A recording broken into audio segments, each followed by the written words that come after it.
Hello.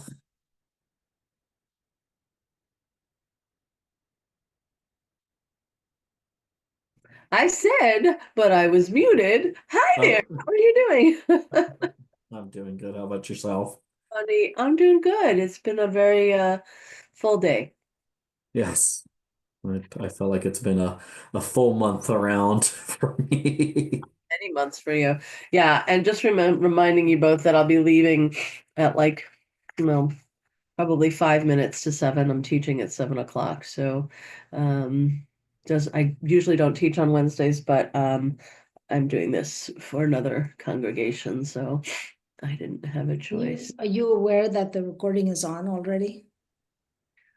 No, but that's fine for people to know that I'm leaving.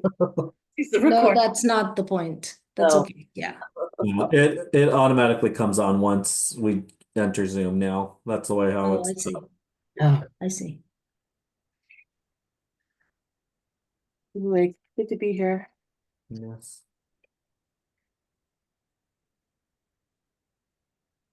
I've Um, not heard that no one is coming, so unless you both know something different, then I think we're expecting everybody. Yeah, okay, it's 2 minutes to, it's still early. Oh yeah, I'm just saying, just getting it out there. Ah, understood. a beautiful day, huh?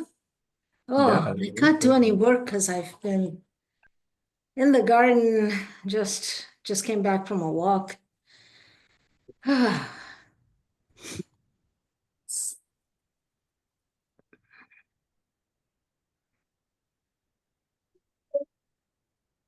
All right, leave a little opening.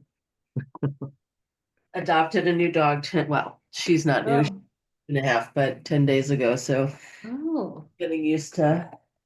Did you have another dog?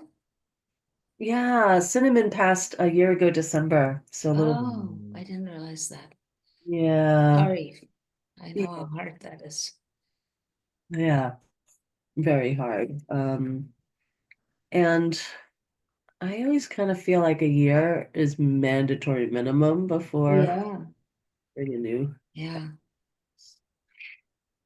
And being new here in this area, I wasn't sure really where to go, but Better Together, fantastic rescue operation, I just have to say. So, Oh, we went to Dakin. yeah, I think they're closed now. And They're closed? Oh, Better Together really? is in their facility. Yeah. Yeah, yeah. Oh, God. I thought they were like here to stay forever. I thought they'd been here forever. No. Hi, Jay. Hi, Jay. Hey, how's it going, guys? Yeah. Good.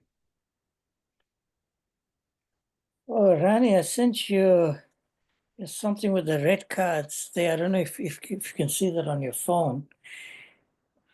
Uh, We'll I, talk about it in the early part of our agenda in the reporting.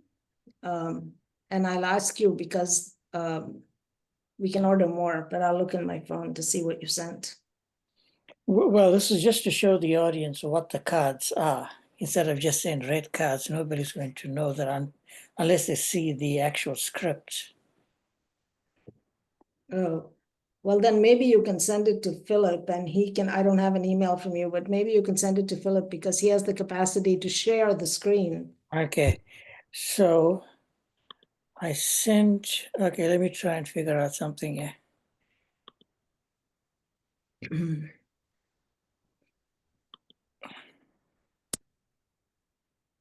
Hi, Silas. Hi, Rennie.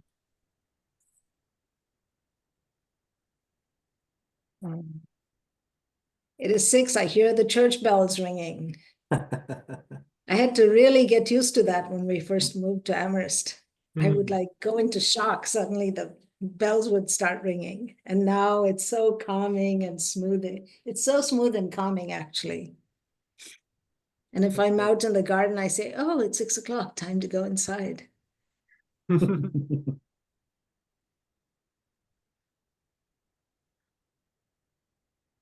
I hope more people come. Oh, Listens for We can still report, I guess. We can't take decisions. Yeah. well, let's just, Rizwana will probably be here, right? because she knows we're talking about the video. So, Ronnie, do you wait 2 or 3 minutes before? Yeah, yeah, let's wait. We have guests coming at 6:15. I think if we start at 6:05, that's still good enough. Actually, I don't usually wait. To be honest, I don't like to wait. All So right. it's up to you. You're running the meeting. I think it sounds reasonable to wait, but I'm always sort of like, I'd like to get started on time Yep. in respect for the people who showed up on time. Well, I'm going to say it's 6:02, and I'm going to call the meeting to order. Pursuant to Chapter 20 of the Acts of 2021, the meeting is being conducted via remote means. Members of the public who wish to access the meeting can do so via Zoom or by telephone. No in-person attendance of members of the public is permitted, but every effort will be made to ensure that the public can adequately access the proceedings in real time via technological means. We will have a couple of public comment periods. During that time, I'm leaving right before 7. Ronnie, one of us, will recognize members of the public. And when folks are called on, we ask them to identify themselves by stating their full name, preferred pronouns, and residential address. Residents are welcome to express their views for up to 3 minutes at the discretion of the chair based on the number of people who wish to speak. No speaker can cede their time to another speaker, and the Human Rights Commission will not engage in dialogue or comment on a matter raised during public comment. So those are our ground rules. We have an agenda that was distributed before the meeting began, so hopefully everyone has that pulled up. And I guess I'll do a roll call before we do the agenda review. I'm here, Deb Kalodny, Ronnie Parker. Yes, And forgive me, but I don't have in my hard drive people's last names. So Silas Yes, here. and Jay. Yes. And it appears that we do not yet have Rizwana, Joy, Jacinta, and Liz. So, but we do have our 2 staff, Philip and Pamela. So we'll proceed with an agenda review. One thing that's exciting about this meeting is that we do have some folks coming from the CSSJC to speak with us today about their Affordable Housing Trust Subcommittee, inviting us to collaborate on some work. But before then, we're going to have reports, public comment first, and then member reports. And then we'll approve the minutes and have a little discussion on the video script that's in a new and edited iteration that was sent to you before today. Report from the Resident Oversight Board, from the DEI office, and as I mentioned, the CSSJC Affordable Housing Trust Subcommittee. Another public comment period. The next meeting is going to be in a month from now, April 16th. And are there any other topics that we didn't know about in order to put them on the agenda that people would like to have on the agenda? Great to have you, Rizwana. Hi. Oh, sorry about the delay. May the minutes note that Rizwana Khan is also here with us today. And Pamela, you had your hand up? It was just to say that Rizwana was in the attendees. So, Yeah. Yeah, thank you so much. Mhm. Reviewed the agenda. Are there any items that are not on the agenda that people wanted to raise to include? Silas. Yes, I was wondering if we could include conversation around doing a table for the Amherst Global Village. Great. Tabling for the Amherst Global Village. Thank you. Is the custom that new agenda items go at the bottom of the agenda? Or is there any? Yeah, okay, so we'll get to that towards the end of today's meeting. Thank you, Silas. All right. If there's nothing else, we'll start with public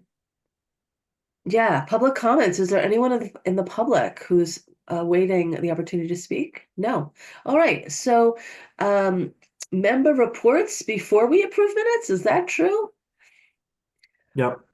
Okay, so does anybody who's not officially part of the staff of this commission or otherwise reporting on the agenda have a report that you'd like to make? yeah. Great, Ronnie. I think we should report on the red cards, and that would be 4 of us. I'll just summarize that we've distributed over 1,000 red cards, and the League of Women Voters is adding buying more cards. So from our experience, if you know of cards that are needed in particular languages, we should let them know. I told them I would tell them tomorrow. So I think that Silas and Jay, and of course you too, Deb, I think this whole experience of going out and talking to people about the Human Rights Commission and what we do and why we're involved in these red cards is really powerful. And I would like it to be part of the record. And so I'm going to ask all of us to report. And that's my report. I found it very moving to talk to people, and they were so happy to hear that we have a commission and so on. But Silas, Jay, Deb, all 3 of you gave out cards. So give us your reports. Before we move on, Ronnie, would you tell us where you handed them out?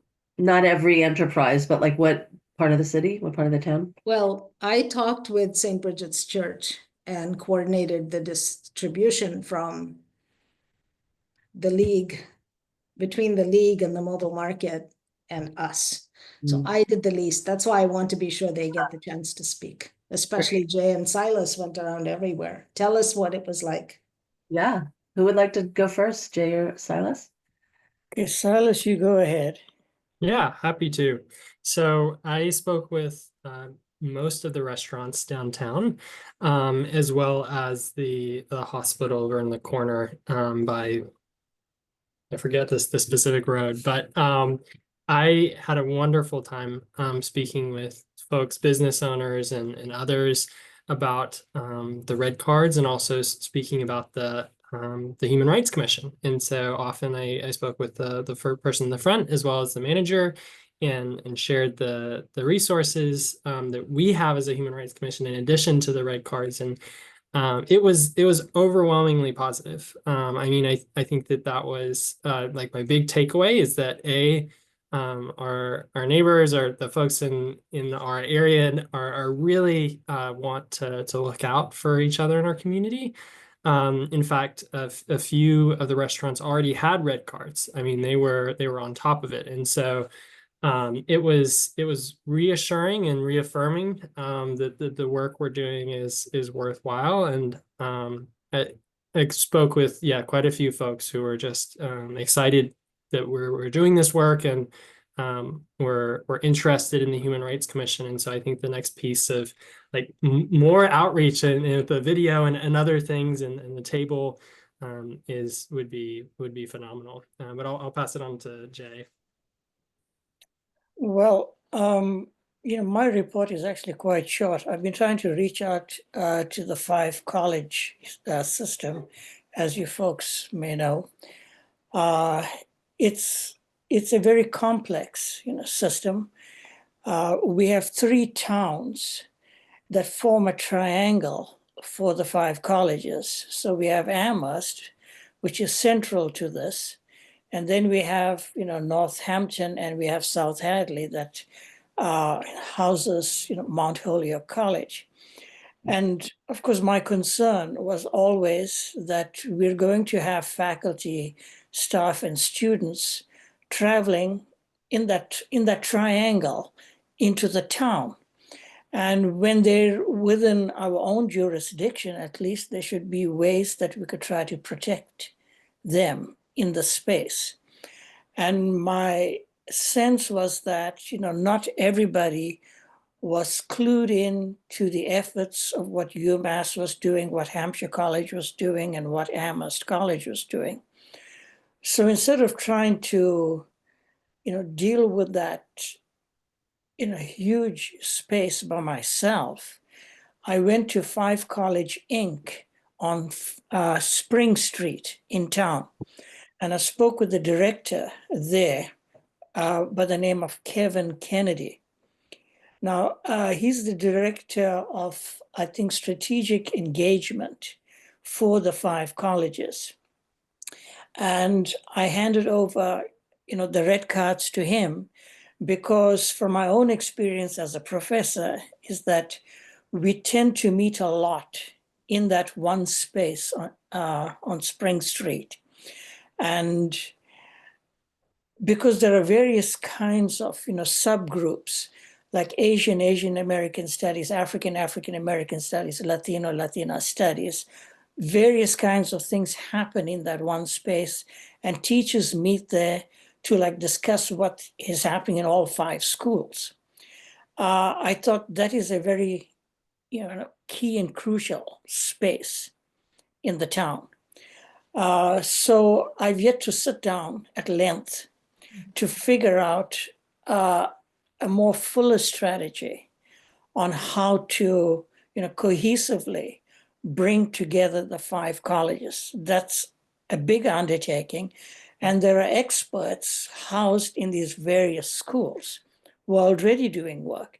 So I suggested to him that you bring in the DEI folks who's the head in each of the schools, to the one meeting, and then try to align our work in the town and HRC with what they are thinking. So, that's, I think, a much bigger conversation, because there are certain things that they are doing in these various spaces that we are not privy to. And I mean, there are all kinds of, security concerns. But I will meet with, Kevin Kennedy soon. I think he said he was going to call me within 2 or 3 days. So he is quite aware of what we are doing, and he's eager also to do the outreach to the town community to figure out how they are nested within within that larger context. And this, of course, I did speak with, Philip at some point about, showing up at a meeting like that, and, perhaps Pamela as well, so that they could give some insider information to the 5 colleges, and then we could network and figure out, and strategize some things along those lines. Right now, I think the students don't know, where the safe spaces are. If you had to go from even Amherst College into UMass, they don't know where the safe spaces are. If they had to move from Hampshire College to Amherst College, okay, they don't know.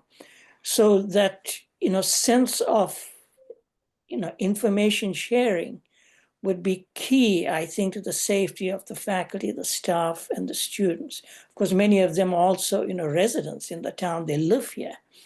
And then there's also traffic. And so between here in Amherst and Northampton, there's Hadley.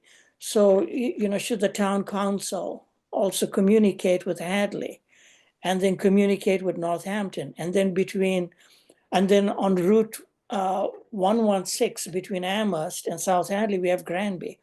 So should we be, communicating through the town, through these various governmental institutions, so that there is a culture of safety built around the 5 college system? So it will take a lot of work, I think, strategizing those kinds of things, and the PVTA bus system will need to be involved as well. But I'm not an expert in those things. I know how the 5 colleges work, because I've dealt with that. So I can share with you some of those insights. But as for now, I think that 5 College Inc. is quite eager to meet and to chat further on the question. Thank you so much. If that was a short report, I'd like to see what's a long report. And my curiosity is, how do we move forward? Because I think that cultivating strategy here, when the folks here don't necessarily have any more information than you do about best ways forward, might not be the most productive, but we don't want to drop the ball. So does anyone have a thought on what our next step should be? Ronnie? You're on mute. I think the subcommittee has ended its work. And we decided that our job was to disseminate information. That's the most we as a commission can do. So I sort of feel like our job now is to update that information. And I was hoping to report on the last briefing I went to of the Massachusetts Immigration Refugee Group. But again, it can be updated later too. But really, we should just be informed and alert people as to where to go and give them the cards. And I think our job is information. I don't really know what more we could do. So that's my opinion. I think that if we want to talk more about where to go, we should make it an agenda item maybe for the next meeting and have a deep discussion about it. But as far as the subcommittees work, we can continue distributing red cards. We can continue sharing that we have this site, we have these resources, people can go to them, we can help them access the resources if they need it. You know, we're a volunteer commission. Yeah. So, I don't think, I will just say, I don't think it's a good use of our time to just show up cold and have a strategic conversation at the next meeting. So since the subcommittee no longer exists, to create a draft plan for us to review, which I think would be a strategy, not that the subcommittee do it, but that somebody do it. If our role is to disseminate information, I guess the question is who amongst the colleges is raising their hand to play this coordinating role? Like, it actually doesn't make sense for the Human Rights Commission to play the coordinating role, and especially since they have this ongoing forum for meeting. So are they taking it up? Are they taking the work up, or? Yes, I think that each school is doing its own thing, and the issue is that they come into the Amherst space all the time, but they don't know the work of the town council and of people involved in, let's say, DEI and things like that. And if they were more clued in to what the town is doing, and what progress it has made, like with that, let's say like the police department and things like that, then they would know that if they call 911 and if they met with Captain Ting, then he's clued into who they are and what they're about. I mean, right now we have, I think, a very fragmented sense of what is going on. There are 5 things. Gotcha. I'm sorry to interrupt, but I'm very concerned about how many other agenda items we have, and this was a reporting item. So what I'm still trying to find out, like, what's the next thing? Let's Is put there- it on the agenda for discussion, because a report out, I think, is just, I went to such and such, here's what I learned. And then, if we want to talk about strategy or how we want to be involved in the town, we have to have that as a discussion item. So because we have a fairly full agenda today, I would suggest doing it at the next meeting. Okay. But Silas, do you have a thought? Sorry, I would forget just I'm like not. I would like more clarity about what the discussion is about. I still haven't heard that yet. I am hearing that the 5 colleges are all doing their own thing. They don't know very much about what Amherst is doing. I am not sure what we can tell them that will give them an idea of when they should call Chief Ting or when they should call the DEI office. So I don't want to work it now. I am just saying, if it's an agenda item for the next meeting, I want more than an agenda item, more than a sentence that says 5 colleges. Yeah. So that we don't spin our wheels the next time we get together. So if you could put together like 3 or 4 questions that we should be discussing, that we should find answers to guide that next agenda item, that would be great. Is that something? I think I think I would know more myself after I meet with Kevin Kennedy. Fantastic. So why don't we plan on that happening? If you don't know those questions before the April meeting, let's take it up in May. Let's take it up when you do know. Okay. Great. All right, Ronnie, did you have a question for Silas? No, I just wanted his input, Okay. but that's okay. I didn't realize I was not facilitating. I have to shift my own mindset. Thank you. Please go on. All right. I'll just say I handled the cards with the Mill District. It was fantastic. I made deep personal relationships with at least 3 enterprises, including Three Amigos Restaurant and the Amherst Pizza Place, House of Pizza, I think it's called, and the folks at Carefree Cakery, where I already had a relationship with the owner, but now I have a relationship with someone else. Everyone was ecstatic that we were doing this. Ecstatic. So yeah, it was a great outreach relationship builder, and I'm so glad we did it. Okay.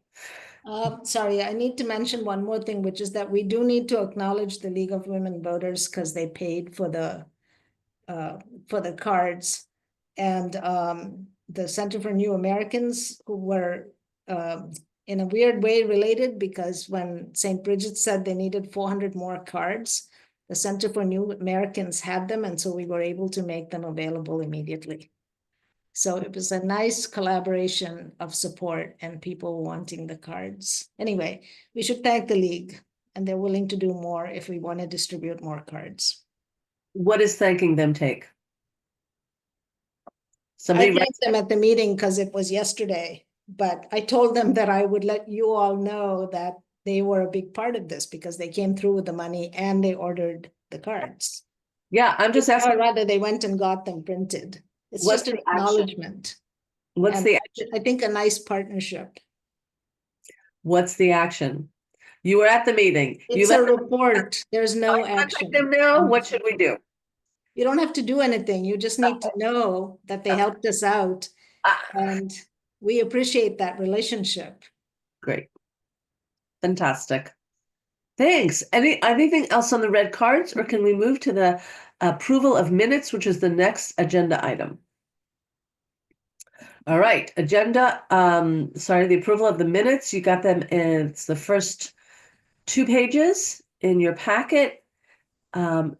Hopefully everyone has read it. Does anyone want to make a motion to approve the minutes?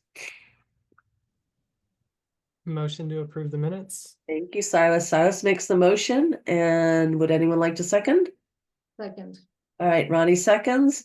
Any discussion? All in favor of approving the minutes? Raise your hands, and I'll check with Jay when he gets back. Do we have a quorum, by the way, with 5 members? Okay, great. I'll check with Jay when he gets back. Thank you. Great. The next item on the agenda is a new and improved script for the webinar. I hope people had the opportunity to read it through. It is not timed into our agenda that we take time to read it. What I'd love to do. Hi, Jay. We just voted to approve the minutes. Have you read them, and can you vote to approve? Yes. All right, so we have unanimous approval of the minutes. Thank you so much, Jay. So I had a couple of questions in the script, but before we get to them, the last time a script was put out, we got some response, some feedback that was not very, that was hard for me to know what to do in response to it. Like, well, I didn't think this, and I didn't like this, and this wasn't in it. And this wasn't like cited in terms of here's a paragraph that's missing. So if there's any concerns about the content, like something's missing or something's askew or something is not right or something, whatever, generalized feedback is welcome right now. And then there are specific questions I'd love to discuss.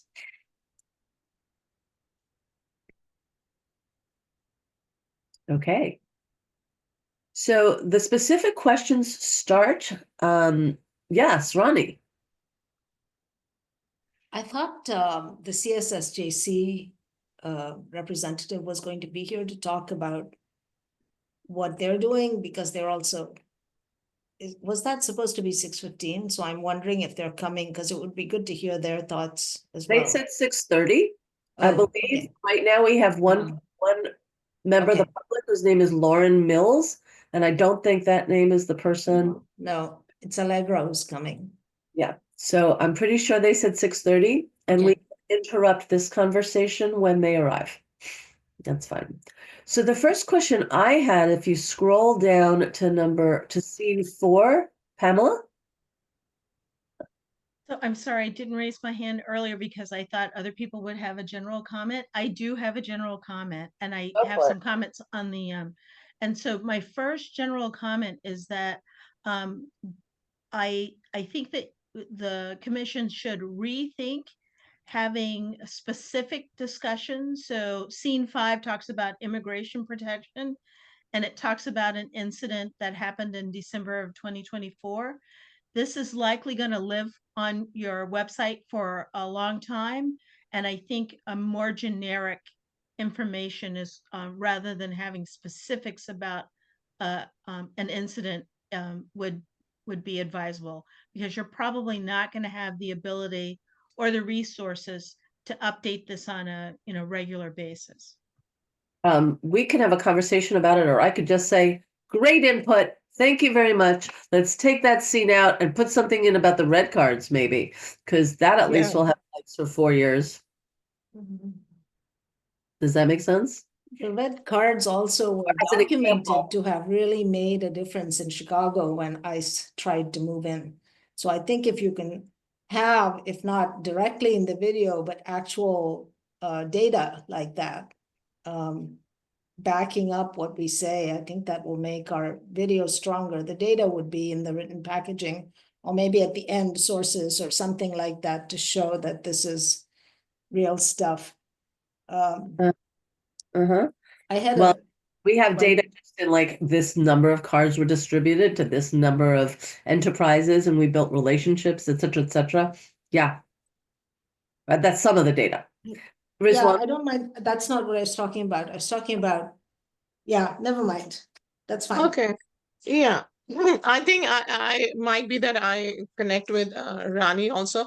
Basically, I think whatever we're doing right now, these are the cultural markers, the red card, and all the steps we are taking. We can include them in the scenarios, so that will be part of the story, and it won't be dated, but basically it'll be telling us for future also. This is how you act using the resources that we used, and they proved to be useful and I guess very limited, but they are still there. So we can involve them in the scenarios, in hypothetical scenarios. Okay. Pamela, did you have other input or just the general, like about the specific scenarios? That was the sort of the general input. When you get down to your questions, I've written some about the FAQs. Scene 7, I have a lot of comments about scene 7. Fantastic. So before we get there, scene 4 was a workshop on diversity and inclusion. And I asked Philip if maybe you could suggest a description and a visual, because the DEI office is doing workshops and facilitated conversations all the time. Now, most of them are generated from your office and not from the HRC. So I had a real question, because this was a collaborative effort. So some of these ideas didn't come from me. I'm like, can we take credit for that?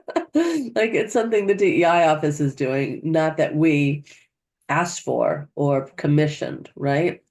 So first question is this something we should include, a workshop on diversity and inclusion? And I'd love input on that. And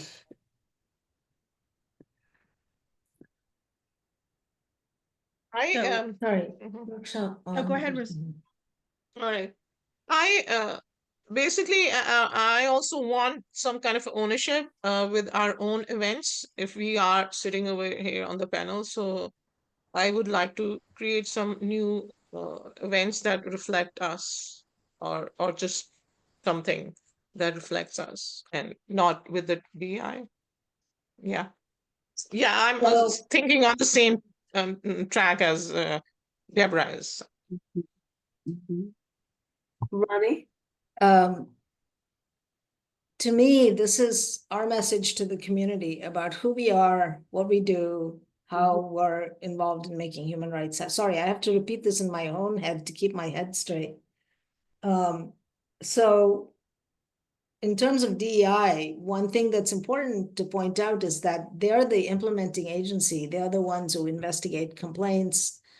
they're the ones who work with us in the long term to make the changes we're seeking to make. We're not doing that work, they're doing it. So I think in that sense, I feel like DEI should be mentioned.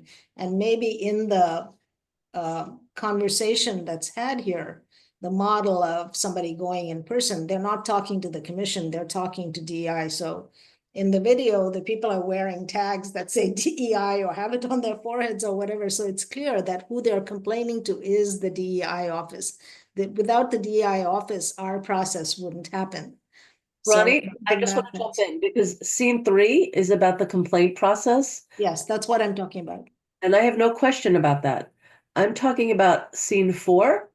In Which- addition to that, you mean, I would suggest integrating the two, because to me, they're integrated.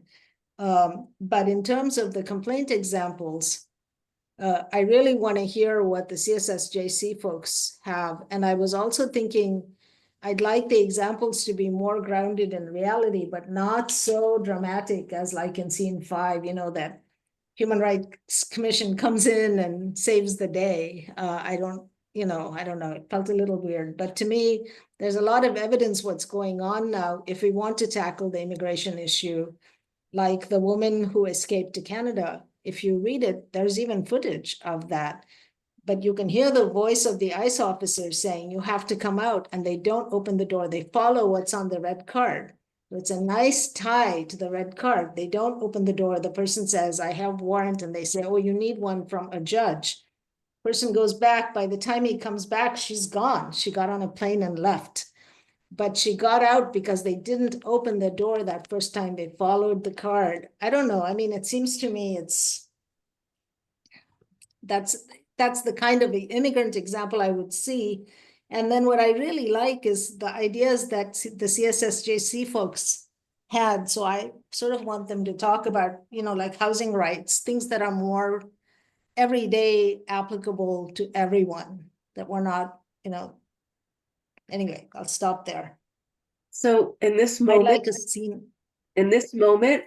we have Allegra in the Right. waiting room, and it's a little bit after 6:30, but she was going to come with someone else, right? Hi, Allegra. Thanks for joining us. Good to see you. You too? I'm on my phone. So, oh, there I am. Okay, there everybody is. You're great. And were you coming with someone else, or is it just going to be you tonight? It's just going to be me. Alex Cox unfortunately could not join us. All right, so we're going to just switch gears out of the video script and give the floor to you, Allegra, to talk about the work of the Affordable Housing Trust Subcommittee and share with us what you're working on and how you think the HRC can collaborate with you. Right. Well, I am Allegra. I am a member of the Housing Trust, and I am chairing our subcommittee on education and outreach. So that was one of our goals that we had determined we need to do more community work and community outreach and education regarding affordable housing. And one thing we wanted to do was outreach to some of the committees that might have similar alignments with us. And I will say that, gosh, a few years ago now, HRC co-sponsored a listening session with the Affordable Housing Trust. So this wouldn't be the first time we've hopefully worked together. And just kind of really honoring the work that you have all been doing in terms of pulling together immigration resources, I thought that maybe we could collaborate about rights as it relates to housing, because I think that just kind of with the current climate and the economy possibly not doing as well as people might have hoped it would, there's a question of whether there will be more evictions coming, and whether there will be still access to fair housing. And so I think in terms of kind of the things that we had been thinking about, we were thinking about kind of what are your rights as a tenant if something is going wrong in your apartment in terms of like whether it's mold or something breaks or you need repairs done. what rights do you have there? What are your rights if there's an eviction process started against you? And what are your rights to obtain an apartment in the first place? So kind of what are the fair housing protections that are in place? And we hadn't really conceptualized too much, but I think having a landing spot on maybe our website or both of the websites with links to resources would be a good start, because I think that has been a really helpful thing with the immigration resources, certainly. But I don't know if it would perhaps morph into something bigger and something that we identify, student population is such a big concern here in Amherst in terms of, are they protected as well? I mean, drive around and you can kind of see some of the conditions some of these houses are in. And I think that's a big concern, as well as some of the older housing units that, have been talked about with mold and other kind of environmental issues. So that was kind of a broad brushstroke of kind of where we were thinking, but I'd love to hear if that's something that would interest you, or if you'd had different thoughts. Or Well, thank you. Yeah, so the floor is open if you'd like to raise your hand and respond to Allegra's thoughts, either with, yes, it's exactly what we should do, or, oh, we could do that, or however you'd like to respond. Floor is open. Rizwana? Yeah, hi. Basically, I was also thinking on the same lines that we should focus on the housing rights because of the high, we are constructing a lot of buildings that are there, but they do not have the 10% of their units for for lower income people, AMI. So we need to push for fair housing policies, and the rent control is also skyrocketing right now, and tenant protections, as Allegra said. So this is really important to me also, as I am part of the ZBA. Thank you. Yes, Ronnie. I would support that very strongly. I like the idea that you have scenarios, so you can have, different issues, and we should pick like 3 issues if you can manage 3, and one of them has to be housing. People have to know what are their rights, and people have to know, like, who do you call and what are the conditions in which you don't have to live in that place. They need to put you up in a hotel if there's mold and your roof is leaking or whatever. We should look into that. I think I feel very strongly about the housing piece. For me, housing and immigration would be the 2 things. And the third thing would be, what are your rights? I know there's an ROB coming up and all this, but if a town official, including the police, if you feel that your rights have been violated by them, those would be my 3, but I'm not, I wouldn't be upset if you chose a different 3, except the housing and immigration to me are the most important, because I don't think they're really tackled sufficiently in terms of complaints and monitoring, which is what we wanted to do, right? With this education, we wanted to gather data and see what's going on. I guess the other one would be entry to stores, things like that, being followed around, not given access, that kind of stuff. Well, I just want to clarify, just because Allegra's request came in the middle of our discussion about the video, these are 2 separate things. And, saying yes to partnering with the CSSJC on housing rights, like, stands on its own. We don't. I'm not talking about that. I'm just talking about the cases for the video. Right. There are scenes in the video, right? That's exactly what I'm talking about, Ronnie. Yeah. That we can choose to partner with the housing crew, whatever we do with the video. I want to focus our conversation on that while Allegra's with us. Sorry, which, the partnering or the video? I'm talking about the video. The partnering. Okay. The video is a different conversation, right? It's just that Allegra happened to come in while we were having it. So other folks, I'm down with this. I think this is fantastic. The only curiosity I have is, are there housing rights organizations in town that have already developed this information expertise and that could be the go-to resource? Because A, don't want to reinvent the wheel, and B, oh my gosh, I sure hope there are folks doing this professionally. So it's not just a crew of volunteers saying, this is important. Like, are professionals handling this important thing? Right. So I will look into specific to Amherst work. I mean, I know there is some more regional organizing around this, and I would fully, you know, links are a friend. You know, I know there are certain websites around that have information about your rights in terms of like eviction, and there's the Mass Fair Housing Commission. And I think Arise out of Springfield just put out some good information. But I think in terms of kind of like legal representation for people, I'm not entirely sure if there's an organization that works here specifically, or if there's something more like Northampton based that might cover Amherst cases. So that is, again, something it would be a good thing to look into. And I think, you know, I'm comfortable doing some of that work. I used to work in eviction prevention, so I have kind of some background in it, but Fantastic. Thank you. Silas, did I see your hand up? Did you have your hand up? Yes, I was just going to third others' agreement on this being a very important topic. And yes, I think we should partner. And yes, I'd love to help support or whatever that form may take. And also, briefly from the liberatory visioning, I think that housing and that being a right and affordability and all those things are important. And so sounds great. Fantastic. Rizwana, I see your hand is up, but everyone has chimed in to support this so far, except we haven't heard from Jay yet. So I just want to ask Jay, what are your thoughts? And we'll circle back to you, Rizwana, after that. But sorry, full support for that. I think it works well, and I like Rani's idea to have something that's very grounded, that is very relevant to ordinary people in the town.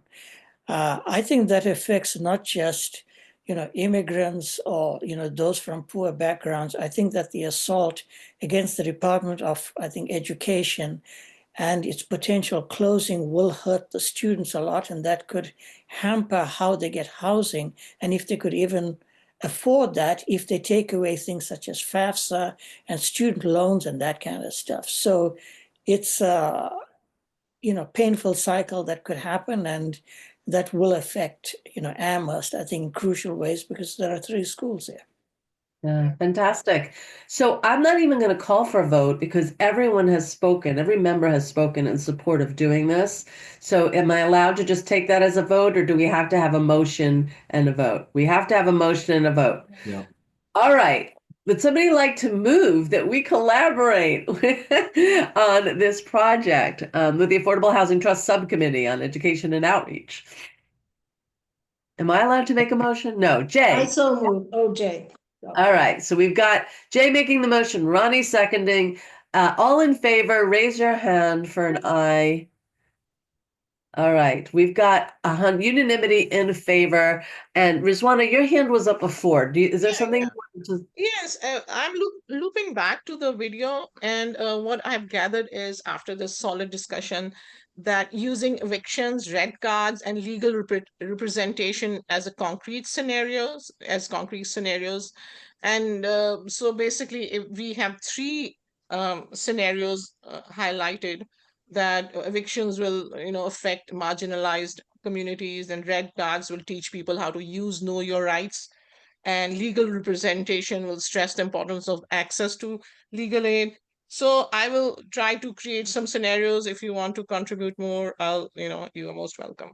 Great, Rizwana. Thank you so much. So I actually want to hold off any more conversation about the video after we release Allegra, so she can continue to drive home without being on the call.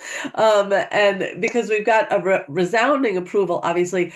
Silas, I heard you say you're interested in working on this. So I'm wondering if we could deputize you to be our representative on this project, and that maybe Silas can get in touch with you, Allegra, or should he get in touch with someone else?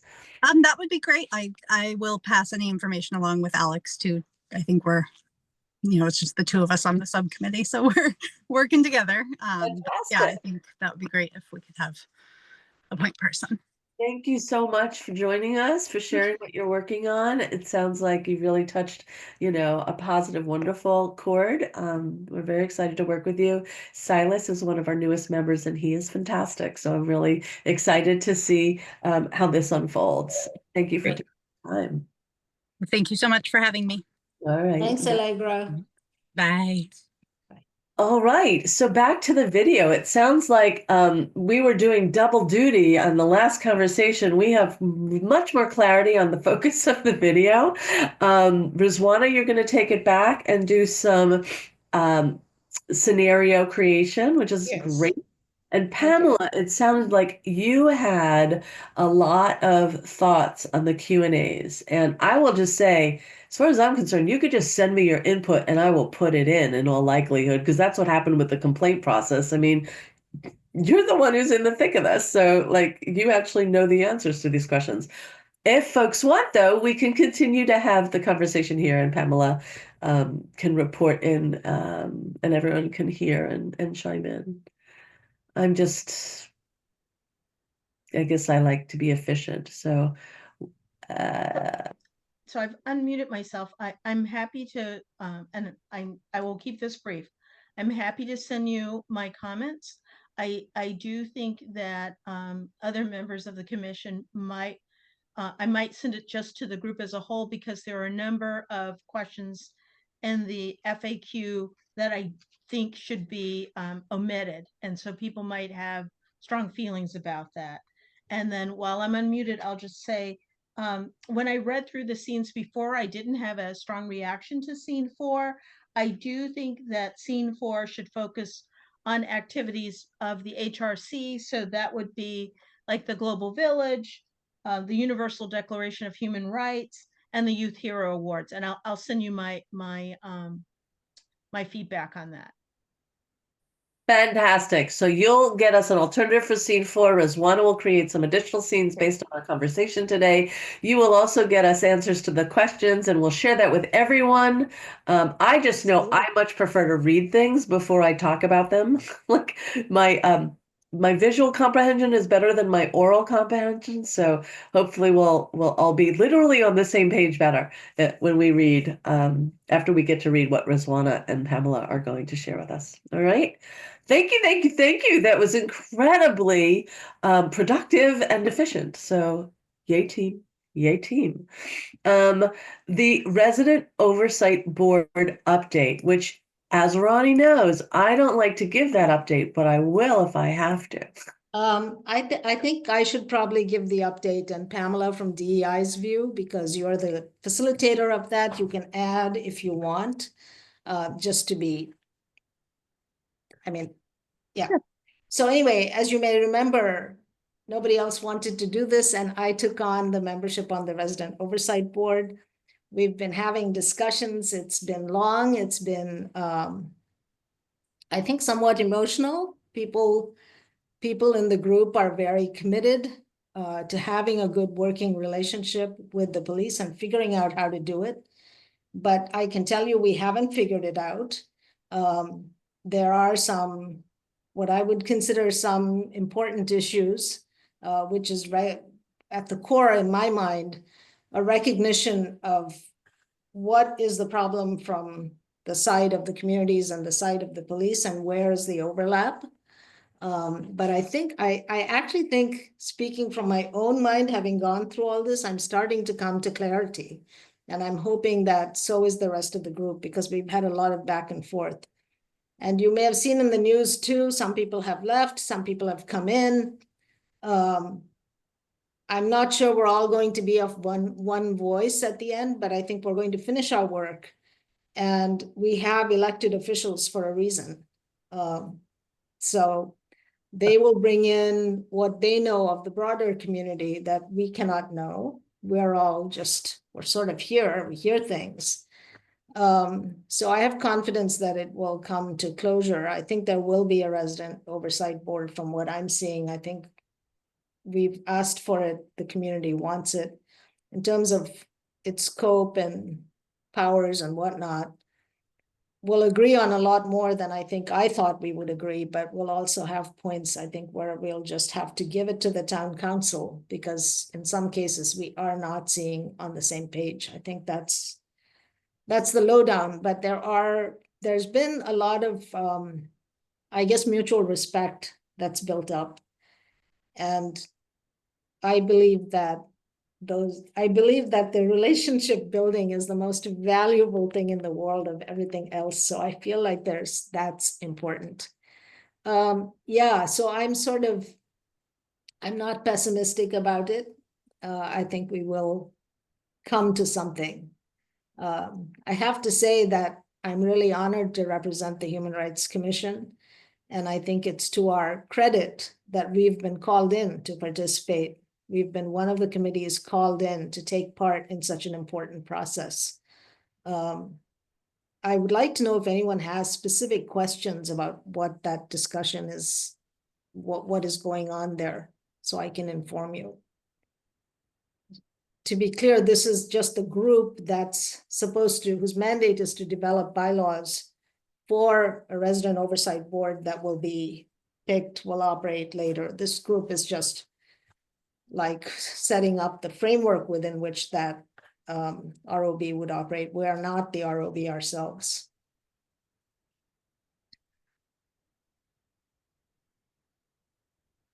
Okay, that's my report then. I don't know, Deb, if you want to add, and then Pamela, I guess with the DEI, you can talk about it more. I thought that was a fantastic update. And I think it's fine for me to say that one of the people who are coming in happens to be Allegra. And I just spoke with her this morning to onboard her, as I committed to. And so the only thing I'll add is I'm feeling really optimistic about her being really clear on where we've been so far and what the issues are. And she's I think a paralegal. So she's got a really beautiful mind to bring to the process. So I'm excited about. Social worker, I think. Ah, She's a social worker. okay. Well, her mind is beautiful. Pamela, is there anything you want to add? I don't have anything to add. Philip, do you want to add Nope. anything? I think you did a great summary, so that's fine. Yep. Excellent summary. And so I'm going to take this opportunity to depart. I'm so sorry I have a class to teach in 7 minutes. So I'm going to hand facilitation back over to Ronnie, and the DEI updates are next on the agenda, and then public comment. So you're well on your way to wrapping things up. Thanks, everyone, and my apologies. Thanks, Bye. Deb. Bye. Thank you, Deb. Bye. All right, DEI report. All right, got a lot to report on the DEI's end. We finished up our liberatory visioning sessions that were happening in late February and early March. We are working on target groups with Dr. Love. So I was at the high school yesterday. I'm talking with their People of Color United club, and we will be going back, I think, again for a more general context for high school input. We are in late April going to be talking to the senior center folks as well as folks in other senior housing. So we are trying to get as much input from every individual to kind of have a sense of what a liberatory Amherst looks like, to then write that report and send it off to town council. And of course, when it is written, we will share with probably the groups that we represent, and as well as most likely in our newsletters in some capacity. For an event happening later on in the month here on the 31st, it is Trans Visibility Day, and we are hosting a movie watch at the Banks Center at 7 p.m. and the movie will be Will and Harper. So it's just a way in which, we will celebrate and recognize that day. I'm going to skip over Global Village, but we will certainly get back to that because that is probably the most pressing thing. But just to run through all the other updates here, we have a Know Your Rights training coming up for youth on Bullying 101, and it is April 15th, and that will be at 5 o'clock. It is online, as well as we will be hosting a watch party in person at the Bank Center. And then Amherst College is hosting a No Human is Illegal conversation with Jose Antonio Vargas. He is a Emmy nominated filmmaker as well as an immigration activist, and that is happening from 5 to 6:30. The link is online for them and on their end. And then lastly, the Jones Library is holding a neurodiversity ally workshop on Zoom, April 23rd at 7 p.m. And to go back to the Global Village, we are 2 weeks away, kind of ish, a little bit on the countdown here. We are finishing up the performance lineup. We have had 20 performers that are going to be performing in that day. So we have the 2 stages, and then it's an array of diverse music and cultural heritages that we're highlighting. So we're really happy with the list that we were able to come up with, as well as for the vendors that will be selling items. We have people from all around the globe kind of participating in that, as well as just the different components that we have. Our rec department is going to be hosting some games. The Jones Library is going to be coming and doing a story time and then doing it in multiple language. So the North Common is kind of the more kid family area, if you will. And then in the middle there on Spring Street, we'll have the food, and we have an array of diverse food offerings for the day. And then we have, the performances. So just a reminder, it is from 10 o'clock to 6 o'clock. The ask that I think we will be asking the commission here pretty soon is volunteering. I'm going to be setting up Sign Up Genius just to have volunteer slots, and so you know what you're kind of being committed to and what it is you would like to sign up for. And then we will be having an information table that will kind of have we're creating a brochure for the day with the map of kind of the village, the global festival, as well as what time performances are, so that way if you have to leave the performance but you really wanted to see a group, then you know what time and what stage to expect them to be on. So that information table is going to need people as well there to be a part of, so that would be a great ask. And then I will let Pamela talk about our wonderful t-shirts that we made. We got them ordered in, and she has a way for you all to raise some money, possibly. So, as you guys will remember, the Human Rights Friends account has a zero balance. And one of the ways in which I think you might be an easy fundraiser for you would be to sell the Amherst Global Village t-shirts at the event. So they've already been purchased. We're going to price them below cost for children and a little above cost for adults to cover the cost of the children. We estimate that you could earn up to $1,000 that could go into your account, and that would help fund the making of the video and those sorts of things. So it would sort of start your count. It's really critical that we have members of the HRC actually at the table to do that. I think it would be it's going to be an 8-hour day from 10 until 6, but people could take 2-hour shifts and sell t-shirts for 2 hours and enjoy the rest of the festival.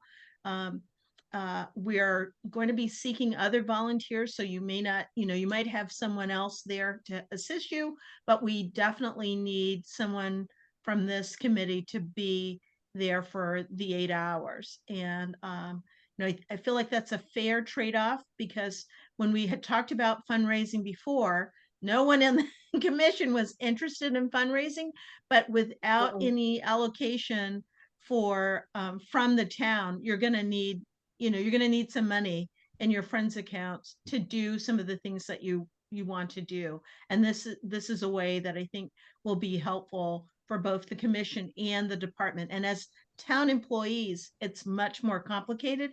If we are trying to sell t-shirts as friends and members of the HRC commission, that's an easier ask. And I think the sales would have to be cash or check only. Like, we don't have things set up for Venmo or PayPal or any of that. So I'm hoping that when Philip sends out the sign up sheet that we get, resounding sort of response from everyone to sign up for those slots. And he'll be sending that out tomorrow. Philip, the one thing that you didn't mention that we need the group to think about is Youth Hero Awards. Right. Yeah. So the t-shirts are lovely. We should have brought one home to show, but we can snap some pictures tomorrow. We do have specific t-shirts for volunteers. So volunteers will get their own t-shirt. That's another benefit of volunteering. And we desperately need more volunteers. So if there are folks in the community that you think would be interested in volunteering, there is a link.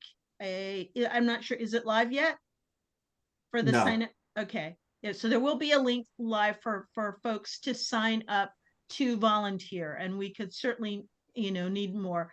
I'm really optimistic about this event. We don't know whether we're going to have like 200 people or 2,000 people because it's the inaugural year. We are starting to hear in the community more of a buzz. Folks who missed the official deadline for setting up a resource table have reached out to Philip and said, "Oh, we know the deadline has passed, but can we still join?" And so I think we're going to have a robust turnout, and we're going to need lots of hands to make that happen. I have two questions. One is about the money. I know you all were working with the chamber and the bid to help raise money, and I'm wondering what you've been able to, what have we raised? And that was for Right. the Human Rights Fund, right? Yeah, That so is that was for for the the Global Global Village. Village. Oh, I'm sorry. Go. Oh. So yeah, It was is for the right. for the Global Village only. And so we Right. estimated that the cost of the event would be around $30,000. It's probably going to be a little less than that. We had really held on very closely to our funds and DEI, so that we would be able to provide at least a third of that money.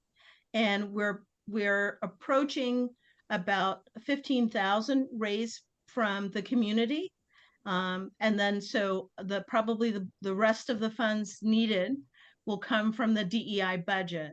But we made very clear when people were making donations to that fund that it was specifically for the Right. event, right? That's Yeah. what I meant, but it was the fund itself wasn't Right.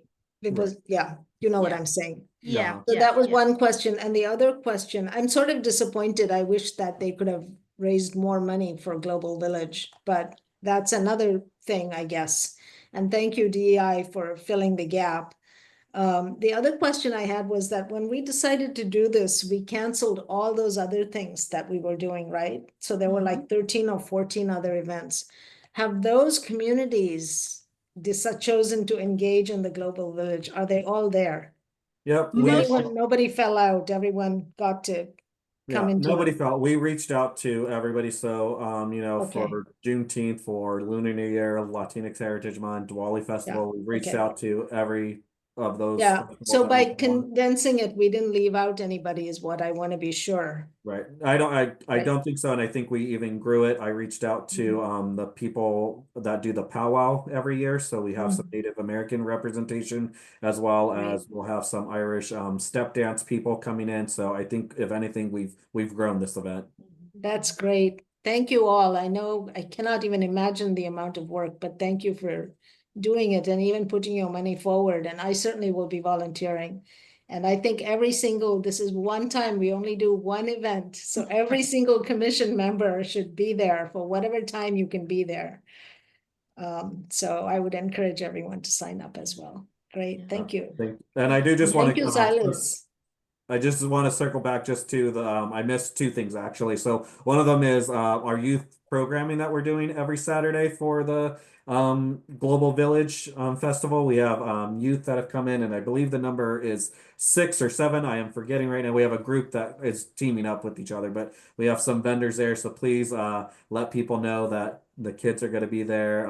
They have made some wonderful things. They've come up with their own design, their own marketing strategy, and so it's really great just to see the young minds just get together and see what they want to do. And and the adults in the room, we're just kind of there to guide and not lead the conversation. So the ideas are theirs. So just wanted to highlight that. And then lastly, after the Global Village Festival, my attention will be diverting to Youth Hero Awards. So I just want to put that all on your radar. That is something the Human Rights Commission has done since the early 2000s. It is recognizing youth.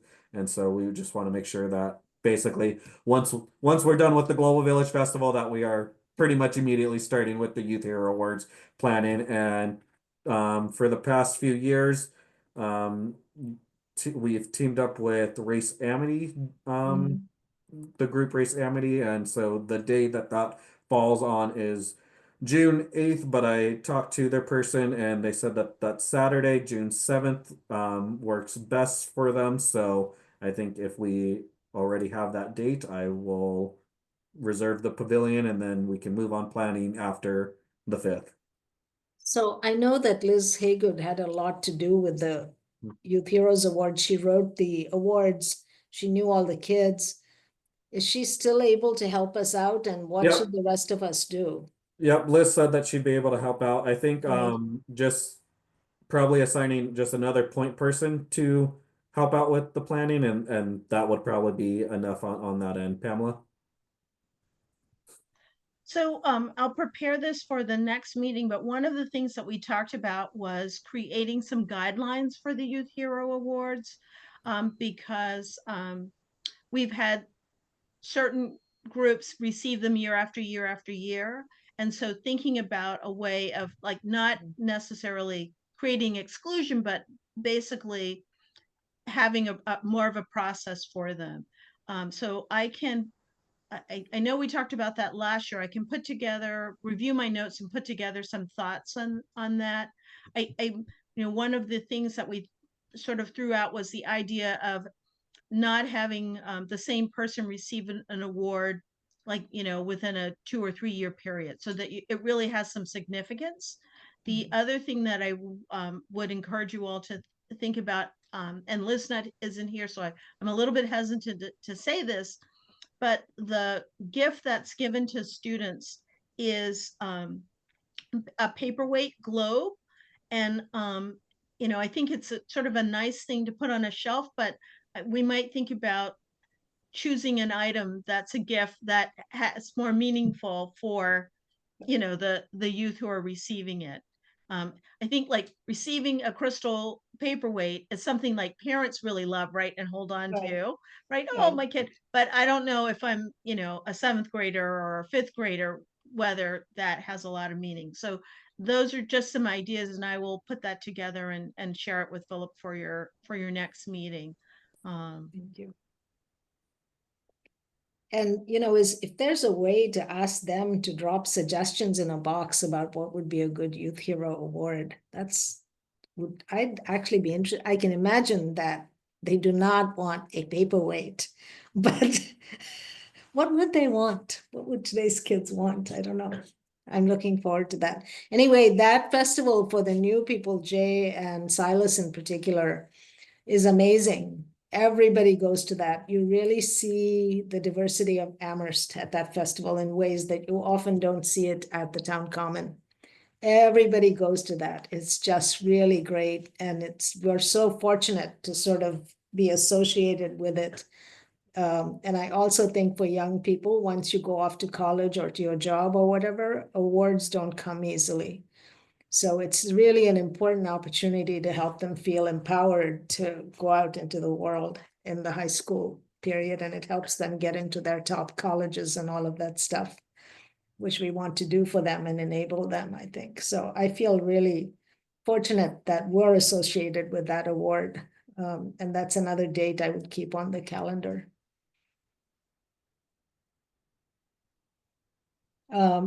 Anything else from DEI? That's it from DEI. Okay.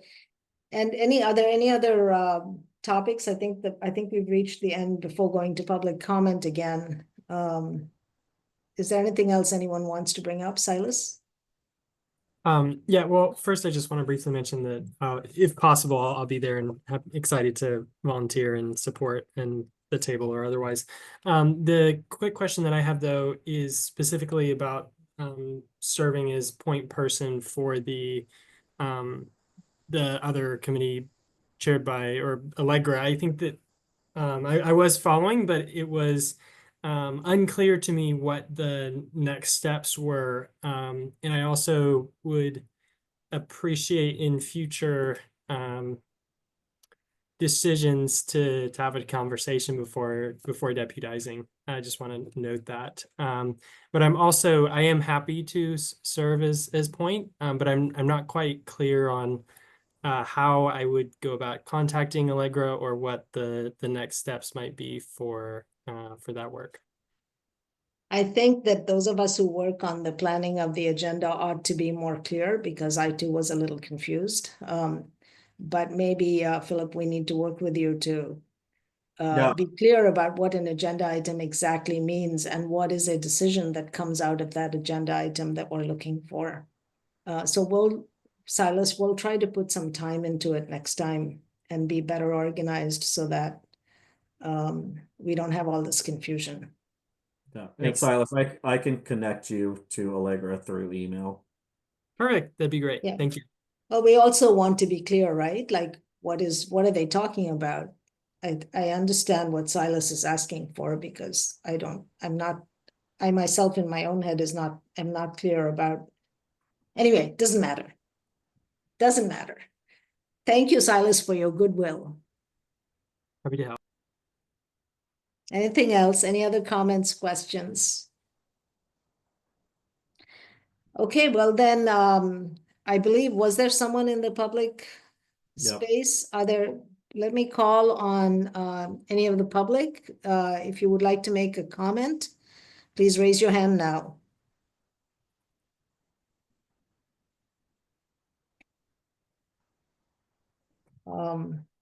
Are there any hands? I don't see anything. Okay, well, thank you for coming to the meeting of the Human Rights Commission. This is addressed to the public. And everyone else, thank you so much. It is 7:14 p.m. and the Human Rights Commission is officially closed. Okay, thank you. Goodbye. Bye. Bye.